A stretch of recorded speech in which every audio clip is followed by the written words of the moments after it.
திருச்சி ஸ்ரீரங்கம் வைகுண்ட ஏகாதசி பகல் 13ஆம் நாளான இன்று நம்பெருமாள் தங்கரத்தின நீள்மூடி கிரீடம் அலங்காரத்தில் பக்தர்களுக்கு அருள் பாலித்தார். கூடுதல் தகவல்களை செய்தியாளர் பக்ருதீன் வழங்க கேட்கலாம். வணக்கம் பக்ருதீன், இது குறித்தான விவரங்களை பகிர்ந்துக்கோங்க. பிரபாவதி 108 வைணவ தலங்களில் முதன்மையாக போற்றப்படுவதும் பூலோக வைகுண்டம் என்றும் பக்தர்களால் அன்போடு அழைக்கப்படுவதுமான திருச்சி ஸ்ரீரங்கம் ரங்கநாதர் கோவில். இக்கோயில் ஆண்டுதோறும் வைகுண்ட ஏகாதசி பெருவிழா எனப்படும் சொர்க்கவாசல் திறப்பு விழா நடைபெறும். இந்த ஆண்டு வைகுண்ட ஏகாதசி பெருவிழா கடந்த 13ஆம் தேதி பகல் 10 துவங்கியது.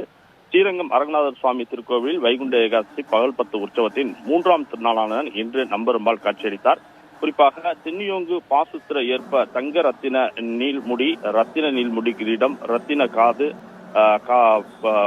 பாதுகாப்பு, வைர அபயகம், மகர பத்திரம், லட்சுமி பதக்கம், சிகப்புக்கள் தாமரை பதக்கம், வெள்ளைக்கால் ரங்கூன் அடிக்கை உள்ளிட்ட காசுமாலை உள்ளிட்ட ஆபரணங்களுடன் இன்று அதாவது திரு பாரணங்கள் அணிந்து மூலஸ்தானத்திலிருந்து தங்க பல்லக்கில் ஏற்பாடு செய்யப்பட்டு அர்ச்சன மண்டபத்தில் எழுந்தருளி தற்போது பக்தர்களுக்கு காட்சியளித்து வருகிறார்.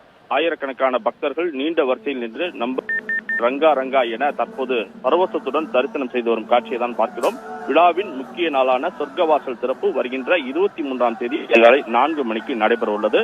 இதற்கான ஏற்பாடுகளை தற்போது கோவில் நிர்வாகம் செய்துள்ளது. பிரபாதி,